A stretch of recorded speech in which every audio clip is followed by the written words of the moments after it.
What's going on, everybody? Josh Callaway alongside James D. Jackson, Sooners Illustrated, and 24/7 Sports at the Omni Hotel in Dallas, Texas. SEC Media Days. You see it. We are here. We've made it down.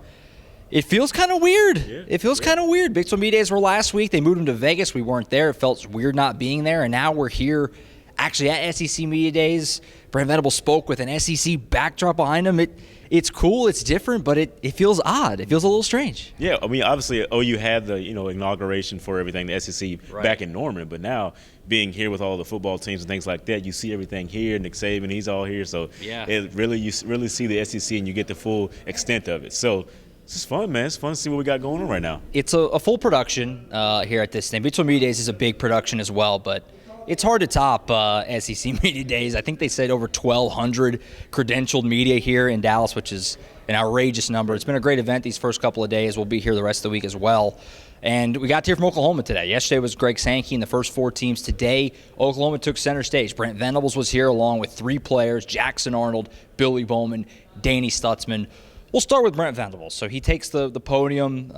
We're kind of making jokes the last couple of days that how long is his opening statement going to go, and all those kind of things. He really wasn't like that. He was one of the more polished, condensed, to the point, but confident Brent Venables that we've seen.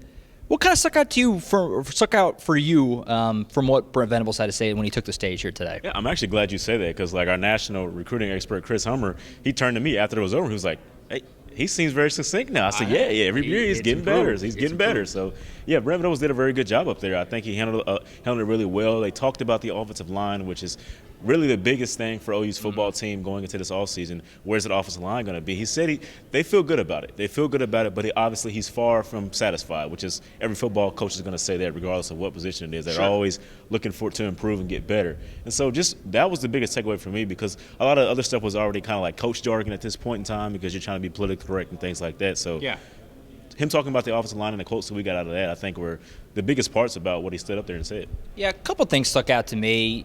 Like I mentioned, the kind of straight to the point, informational, very confident and things like that. He talked about how they're running toward the SEC. That's been a common theme throughout this. There's not a lot of – it's elite on elite, as Brent Venables liked to say. Yeah. But one of the main things that stuck out to me was how – glowingly in the praise that he gave to the guys that he brought here, Jackson Arnold, Danny Stutzman, Billy Bowman. Obviously, we know that those guys he picks them here to come for a reason. Yeah. But he said that the leadership with those three guys in particular, as strong as any Oklahoma team he's been around. Now, I don't know if he was including his previous stint or not, but either way, I mean, it's a bold statement. He talked about how he feels like Jackson Arnold is more than ready, for this moment. And Danny Stutzman, how he could have went to the NFL but decided no because he wanted to lead this program into the SEC. Just kind of the high, praise and just speaking volumes about those guys. And you can tell that Brent Venables feels really confident and good about where the leadership and maturity is on this team. It comes through when he's talking about those guys. So that was something that definitely stuck out to me,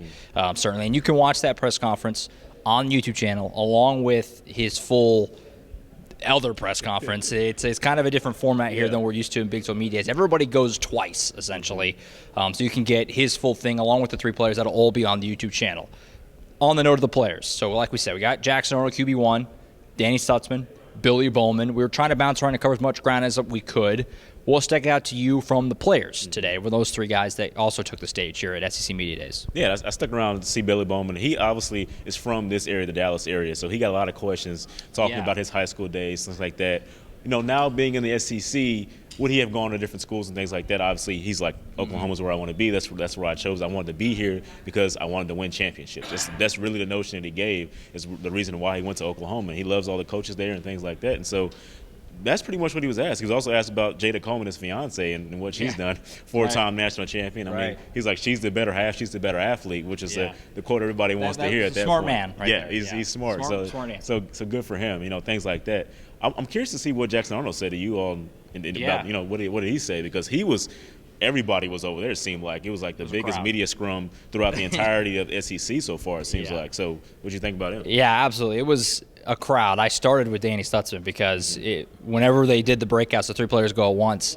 And, yeah, you're right. The Jackson Arnold, it was like a mountain of people. And it was like, let me go ahead and start over here. I'll make my way over to Jackson a little bit. Do also make sure we can't forget, too, Billy Bowman. Did you see what he said about the horns down in the other. That was just it was in the other room. It was in the other room. It was like basically, because it's been, first off, let's just stop. And I'm guilty of it now because I just brought it up. Yeah. But it's enough with it. But he had a great answer talking about basically like, if it offends you, probably just too soft to be playing. It's like, oh man, okay, we're feeling good. But yeah, as far as the other two guys, Danny Stutzman was great as he is. He was in a great mood. He had very high things to talk about the rest of his linebacker room. Danny Stutzman, it's funny because he's a goofball and he's a fun player, but he is really a phenomenal leader and representative of the program and obviously the defense in particular. He had great things to say about the rest of his linebacker core and the other young guys coming up. And I asked him about Dominic Williams. He had a great line where he said basically one of Dominic Williams' legs is the same as one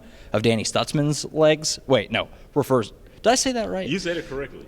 You get what I'm saying. Basically, he said Dominic Williams is going to be a monster. And so he was in a great mood, and I had a lot of good things to hear from him. And then Jackson Arnold, it's funny because he's been around. He's been in the spotlight for so long that it feels like he's been here, done that. But this is his first rodeo as QB1 of Oklahoma, and he was in a very relaxed state. I thought he was also very excellent there behind the mic today as well. Speaking of his legs, he confirmed the tattaoo is obviously, I don't know if it was still in the air, if he had the horns down tattoo on his leg. Yeah. He confirmed it today. So, he's there about it now. The guy's a content machine. He also made Danny Stutzman the second on NCAA last night. I don't know if you saw the new cultural video game, and he said that he overslept. Danny Stutzman II overslept and missed the first couple of games, and that Oklahoma lost both those games. And so he deleted the game already. He said, I'll come back to it in a few days, but that's enough for now. He's got something to say about everything. Yeah. We only just barely scratched the surface. Obviously, there's a lot was said, a lot to be digested and combed through over the next few days.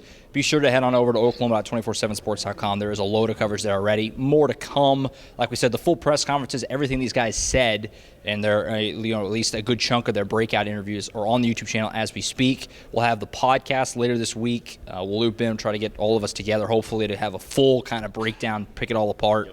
From what was been a busy week already and more to come, but a fun week, our very first SEC Media Day. So far, so good, though. I think we're off to a good start. And next year it shifts to Atlanta. We got spoiled this year with the short little trip, but so far, so good.